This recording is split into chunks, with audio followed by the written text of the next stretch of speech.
I'm here with Bob Schaffer, former congressman in Colorado, also former head of the school board, state school board, currently a principal of a charter school in Fort Collins, which is the best in Colorado. Well, you moderated a debate today on Common Core, pro versus against, and you did a great job, by the way. Tell us how you feel about Common Core personally and as a principal. Well, it is a as a principal, it is a distraction. It is a distraction from the mission of my school, which is, in our case, my high school is a college preparatory school.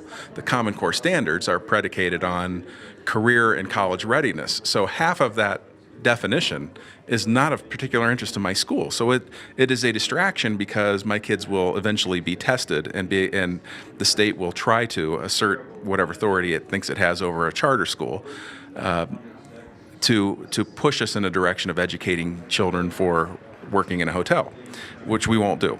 So that's the distraction aspect of it. From a state standpoint, it is a massive shift of education authority away from neighborhoods and our state toward Washington, D.C., and in a way that guarantees a mediocre standard or set of expectations toward excellence. We have high expectations in my school. The people in the state of Colorado like to think that we have high expectations for the state.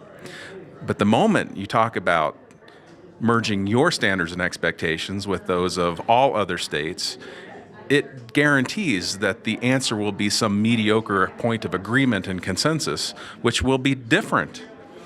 Good or bad, or whatever your opinion is, you can't deny the fact that it will be different than what Coloradans would have come up with on their own, on its own. And that unique Colorado character is what our Constitution suggests belongs in the domain of the state or to the people. And we're seeing this authority for education, the most important domestic issue confronting the country, having its authority isolated in Washington, D.C. One of the things, we just did a short interview with Miss Boggs, who was on the panel this morning. And how do you feel? Are you comfortable with the thought that Colorado actually had a huge hand in developing Common Core? I'm not, well, that's not something I've really considered, or that is something I've dwelt on, I suppose. If there's a discussion on curriculum and standards anywhere in the country, I would like for Colorado leaders to be a part of it. And that may result in a good product. In this case, it didn't, but it could have. And if it did, it should be completely on the state's, a choice of the state on its own volition to decide whether to adopt that strategy and those standards. In this case, of the Common Core standards, it did not turn out that way at all. Yes, we had a seat at the table. Yes, the state of Colorado played some role in arriving at a consensus on standards, but the reason they were adopted was entirely financial. You see, the federal government promises cash back to states if they adopt the Common Core standards. We wanted waivers as a state from the No Child Left Behind law, and in order to get those waivers, we had to assert and state that we would be participants in the Common Core process. So we're stuck in it now. We are, in fact, entrapped in Common Core strategies, whether we like it or not. And this may turn south at some point in time. I think it already has. But if and when the majority of state legislators or state board members come to the conclusion that Common Core is leading us in the wrong direction, it will be too late for the state to do anything about it. Well, we are seeing a huge shift across the nation, a pushback against Common Core. Parents and community leaders are seeing this as a takeover from the federal government, which they have no right in doing. For those here in Colorado or in other states that want to help in this fight, where would you send them? Three things. One is find a local organization that is engaged in exposing the truths about the Common Core strategy and pursuing strategies to stop it.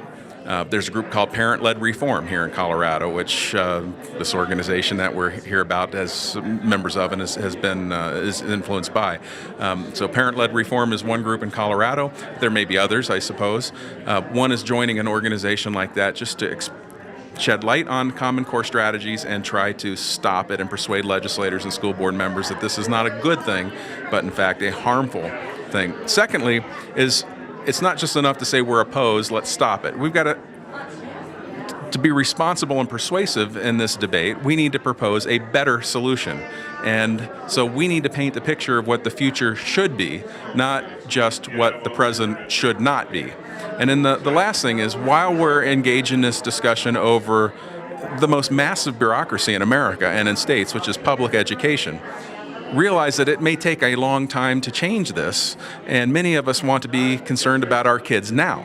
And so we've got to fight for school choice at any level that we can to create as many oases as we possibly can, so that while this debate rages in the halls of state government or the Congress or anywhere else, our kids have opportunities to receive a legitimate, classical, liberal arts education in our schools now.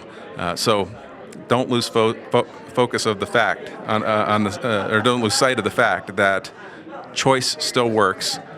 Move your kid to a safe place as quickly as possible. Homeschool, charter school, private school, whatever you have to do, but maintain engagement in slowing down the rate, if not stopping, Common Core, and painting a clear picture of where the nation ought to go with respect to high-level academic delivery and legitimate public school curriculum. Well, those are three great suggestions. I would encourage everyone to watch the Common Core debate that took place this morning.